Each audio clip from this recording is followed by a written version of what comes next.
خوش قسمتوں کے ایسے گھر میں جنم لیا جہاں دولت کی ریل پھیلتی، کبھی برے دنوں کا منہ نہیں دیکھا، جو بات سوچتی اس کی حقیقت پالتی، اور جو زبان سے آرزو کی وہ پوری ہو گئی۔ ابا جان ایک بڑے بزنس مین تھے۔ میں اپنے والدین کی اکلوتی بیٹی تھی، اس وجہ سے کافی لاڈلی بھی تھی۔ ابو مجھے ہمیشہ اپنے تینوں بیٹوں پر ترجیح دیتے تھے۔ وقت گزرتا رہا، میں اسکول سے کالج اور پھر یونیورسٹی پہنچ گئی۔ یونیورسٹی میں میری کسی سے بات چیت نہیں تھی، کچھ دولت کا نخرہ بہتا اور کچھ اپنے حسن کا خیال۔ میں بہت کم کسی سے دوستی کرتی تھی، بلکہ یہ کہنا چاہیے کہ کسی کو منہ نہیں لگاتی تھی۔ سال بھر تک اکیلی یوسف کاروا کی مان پیتی رہی۔ پھر ایک لڑکا مجھے ملا، اس کا نام عاصم تھا۔ وہ مردانہ حسن کا شاہکار بہتا اور خوبروئی میں اب مثال آپ دیتا کہ انسان اس کو دیکھ کر ایک لمحے کے لیے کوہ سجاتا تھا۔ وہ ایک خوشحال خاندان کا چشم و چراغ تھے۔ وہ اکثر میری طرف دیکھتے لیکن میں توجہ نہ دیتی، حالانکہ میرا دل چاہتا تھا کہ وہ مجھ سے بات کرے، مگر میں یہ بات ظاہر نہیں ہونے دیتی تھی۔ وہ چاہتا تھا کہ مجھ سے مخاطب ہو، مگر ڈر کی وجہ سے بات نہیں کرتا تھا۔ جب بھی میں عاصم کی طرف دیکھتی، پتہ نہیں کیوں میرا دل بے چین سا ہو جاتا تھا۔ اس میں اتنی کشش تھی کہ اچانک دل سے یہ دعا نکلتی تھی کہ یہ میرا ہو جائے۔ ایک دن یونیورسٹی ٹائم کے بعد گاڑی کا انتظار کر رہی تھی، لیکن گاڑی نہ آئی۔ بالآخر کافی دیر انتظار کے بعد مجھے گاڑی کا ہارن سنائی دیا۔ دیکھا تو عاصم آنے کا اشارہ کر رہا تھا۔ میری سمجھ میں نہیں آ رہا تھا کہ کیا کروں، کہ میرے قدم از خود اس کی جانب اٹھنے لگے اور میں اس کی گاڑی میں جا کر بیٹھ گئی۔ راستے میں اس نے پوچھا، گھر جانا ہے یا پہلے کافی پی لے؟ میں نے تقریباً ناراض ہوتے ہوئے کہا، مجھے اپنے گھر جانا ہے اور کہیں نہیں۔ تب اس نے مجھے گھر کے سامنے اتر کر کہا، اچھا بھائی، ارم کل، خدا حافظ۔ اب میں حیران و پریشان کھڑی تھی کہ اس کو میرے نام اور گھر کا علم کیسے ہوا۔ پوچھنا تھا پھر چپ، یا مگر اس نے موقع ہی نہ دیا اور کار واپس موڑ لی۔ اگلے دن میں نے پوچھا، آپ کو میرے نام کا کیسے علم ہوا؟ تو اس نے کہا، جس سے دلچسپی ہو اس کا نام اور گھر معلوم کرنا کون سا مشکل کام ہے۔ اس نے اتنے آسان لفظوں میں اظہار الفت کر دیا کہ میں خاموش بیٹھی رہ گئی۔ تبھی اس نے قدر سنجیدہ ہو کے پوچھا، کیا آپ مجھ سے شادی کرنا پسند کرے گی؟ اتنی بڑی بات اس قدر سادگی سے کہہ دی کہ میں حیران رہ گئی۔ تب مجھے خوشی تھی کہ جو اس کے دل میں تھا اس نے اظہار کر دیا تھا۔ یہ بات آج تک میری سمجھ میں نہیں آئی کہ میں نے اس دن اس کے سیدھے سادے سوال کا جواب کیوں نہیں دیا۔ پھر اس نے مجھ سے درخواست کی، آؤ کینٹین چلے، اور میں چپ چاپ اس کے پیچھے چل دی۔ اس کی حکم عدولی کی کوشش نہیں کی اور ہم کینٹین چلے گئے۔ ایک میز کے گرد بیٹھ کر ہم نے خاموشی سے چائے پی، بغیر بات کیے، بغیر ایک لفظ بھی ادا کیے۔ پھر یہ روز ہونے لگا، ہم روز جا کر کینٹین میں چائے پیتے۔ اسی خاموشی کے پردے میں آہستہ آہستہ ہماری محبت پروان چڑھتی گئی۔ وہ مجھے گفٹ دینے لگا، میں بھی اس کے لیے پھول، خوشبو اور گفٹ لانے لگی۔ عاصم عجیب شخص تھا، وہ باتیں کم کرتا تھا اور میں بھی عجیب تھی کہ بن کئی باتیں سنتی تھی اور سمجھتی تھی۔ ہماری گفٹ گو الفاظ کی محتاج نہیں تھی، خاموشی ہی ہماری زبان تھی۔ ایک دن عاصم کے گھر والے میرا رشتہ لے کر آ گئے۔ اتفاق وہ میرے ابو کے جاننے والے نکلے۔ کافی دیر ادھر ادھر کی باتیں ہوئی۔ پہلے تو میں دروازے کے پاس کڑی سنتی رہی، لیکن پھر آ کر لیٹ گئی۔ تھکن کی وجہ سے جلد نیند آ گئی اور میں اصل بات نہ سن سکی۔ یہ نہیں جان سکی کہ میرے رشتے کے لیے ان کے درمیان کیا باتیں ہوئی۔ کیا مجھے پورا یقین تھا کہ ابو انکار نہیں کریں گے، میرا دل نہیں توڑیں گے، کیونکہ میں ان کی اکلوتی بیٹی تھی اور عاصم کے ابو میرے ابو کے واقف کار نکل آئے تھے۔ یہی سوچ کر بے منکر ہو کر سو گئی تھی۔ جب میں اٹھی تو سب کا موڈ خراب تھا۔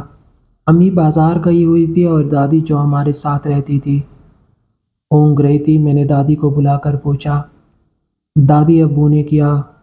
کہ ان لوگوں سے؟ وہ افسردہ لہجے میں بولی، بیٹی تیرے باپ نے ان لوگوں کو انکار کر دیا ہے۔ مجھ پر ایک دم جیسی بجلی گر پڑی۔ لیکن کیوں دادی، عاصم میں کیا کمی ہے؟ ابو نے میرے ساتھ یہ ظلم کیوں کیا؟ مجھے تو عاصم ہی سے شادی کرنی ہے، وہ مجھے پسند ہے دادی۔ ابھی میں یہ کہہ رہی تھی کہ ابو آ گئے اور مجھے ڈانٹنا شروع کر دیا کہ میں نے تمہیں اس لیے لاڈ پیار دیا تھا کہ تم میرے واقف کاروں میں میری پوزیشن خراب کر دو۔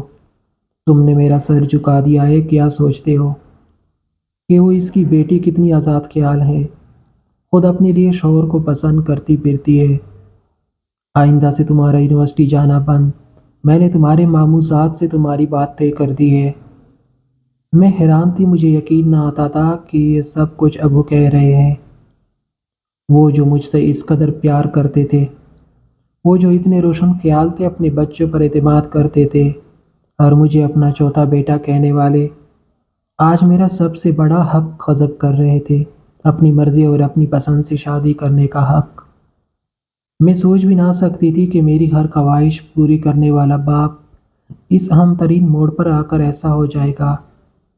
ایک پل میں یہ سب کچھ کیسے ہو گیا، مجھے یقین نہیں آ رہا تھا۔ میں نے رونا شروع کر دیا اور اتنا روئی کہ آنسو کا دریا بہہ گیا۔ پھر امی آ گئی، وہ میری شادی کے لیے خریداری لے کر آئی تھی، لیکن مجھے کچھ بھی اچھا نہیں لگ رہا تھا۔ میں ساری رات روتی رہی، کھانا بھی نہ کھایا گیا، لیکن نہ میں نے پھر پوچھا اور نہ ہی انہوں نے آنے والوں کے بارے میں بتایا۔ صبح میں روتی دھوتی یونیورسٹی جا پہنچی، جہاں عاصم میری حالت دیکھ کر حیران رہ گیا۔ میں بھی اسے دیکھ کر حیران تھی۔ میرا خیال تھا کہ وہ صدمے سے مجھ سے بھی بڑے حال میں ہوگا، لیکن وہ تو بالکل ٹھیک اور فریش تھا۔ مجھ سے پوچھنے لگا کہ کیا ہوا ہے، کیوں اس طرح منہ انکار رکھا ہے؟ خیریت تو ہے؟ میں نے سوچا کہ اس کو کیا ہو گیا، میری دنیا لوٹ گئی ہے اور یہ پوچھ رہا ہے کہ کیا ہوا ہے۔ میں نے رونی صورت سے بتا دیا کہ ابو میری شادی میرے ماموزات سے کر رہے ہیں اور تم لوگوں کو انکار ہو گیا ہے، تو شادی مبارک ہو، اس نے خوش ہو کر کہا۔ میں نے کہا، یہ تم کیا کہہ رہے ہو؟ کیا تمہیں ذرا بھی افسوس نہیں ہے؟ تم تو کہتے تھے کہ میں تمہارے بغیر جی نہیں سکتا، اور اب تم اتنی جلدی بدل گئے ہو۔ شادی کا کیا ہے، وہ تو کرنی ہی ہے۔ اب میں فلمی ہیروئن تو بن نہیں سکتا، میری بھی شادی ہو رہی ہے اور میں اپنے خوابوں کی شہزادی کو پانے جا رہا ہوں۔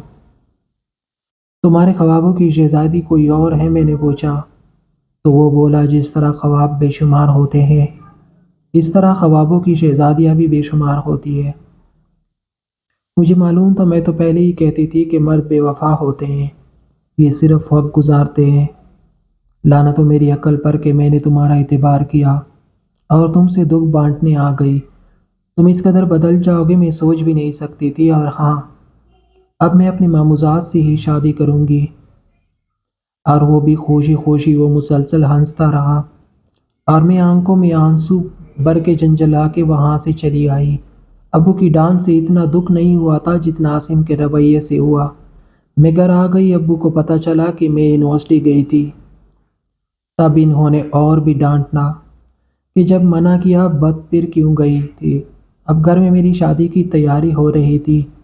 یہ وقت کتنا مشکل اور کٹن تھا، بت ابھی نہیں سکتی تھی، میری شادی ہو گئی اور میں پھولوں سے سجی سیج پر بیٹھ گئی۔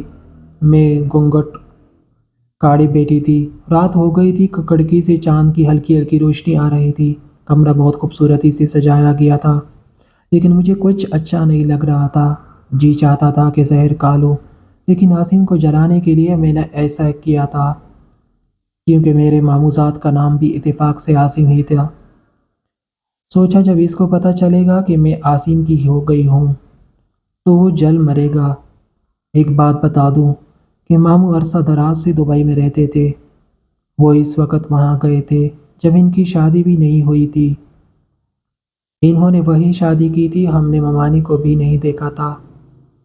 پھر ممانی کا انتقال ہو گیا، ان کے بچوں کو بھی ہم نے نہیں دیکھا تھا۔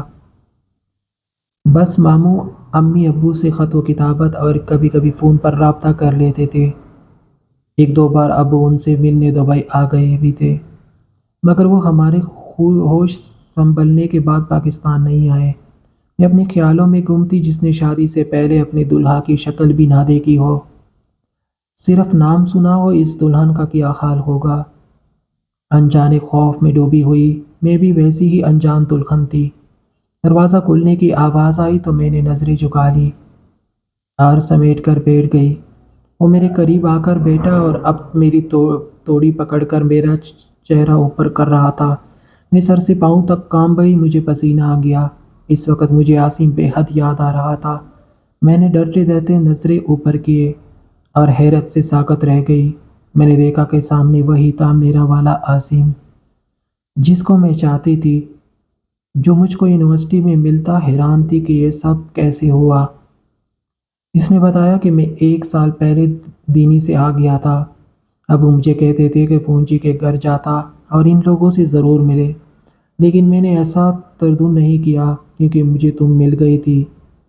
جب ابو دبئی سے آئے اور میں ان کو تمہارے گھر رشتے کے لیے لایا تو پتہ چلا کہ میں تو اپنی پھوپھی کے گھر بیٹا ہوں۔ ہم سب بہت خوش تھے مگر تمہیں کسی نے نہیں بتایا کہ تمہارے ماموں کا بیٹا اور یونیورسٹی والا عاصم ایک ہی ہے۔ پھر تمہارا ہم سے پردہ کر دیا گیا۔ تب میں نے سوچا کہ کیوں نہ تم کو سرپرائز دیا جائے۔ میں نے بھی دانستہ تمہیں یونیورسٹی میں نہیں بتایا اور اس کے بعد تم نے آنا ہی چھوڑ دیا کیونکہ ہماری شادی کی تیاریاں ہو رہی تھی۔ اب بتاؤ کیسا لگا؟ پھوپھی کو میں نے قسم دے دی تھی کہ اپنی لاڈلی کو مت بتانا، میں اسے سرپرائز دینا چاہتا ہوں۔ میں اپنے والد کے رویے پر حیران تھی کہ انہوں نے بھی امی کا ساتھ دے کر مجھے صدمہ پہنچایا ہے۔ میں روتے روتے کلکلا کر ہنس پڑی۔ اب میں اپنی قسمت پر نازا تھی کہ میری پسند اور ماموزاد عاصم ایک ہی تھے، ورنہ نہ جانے کیا ہوتا۔ رشتہ آنے کے صرف 10 دن بعد ہی میری عاصم سے شادی ہو گئی تھی۔ آج ہمارے 2 پیارے پیارے بچے ہیں اور ہم کامیاب زندگی بسر کر رہے ہیں۔ عاصم آج بھی کہتے ہیں کہ میں اگر وہی عاصم نہ ہوتا تو کیا ہوتا، لیکن تم خود کو دیکھو کہ تم نے مجھ کو محض جلانے کی خاطر تیاگ لینے کی بجائے کیسے جھٹ پٹ اپنے ماموزاد سے شادی کر لی۔ پھر بے وفا کون، میں یا تم؟ ان کی یہ بات سن کر بجائے شرمندہ ہونے کے میں اپنی قسمت پر نازا اترنے لگتی ہوں کہ ماشاء اللہ قسمت کی دنی جو ہو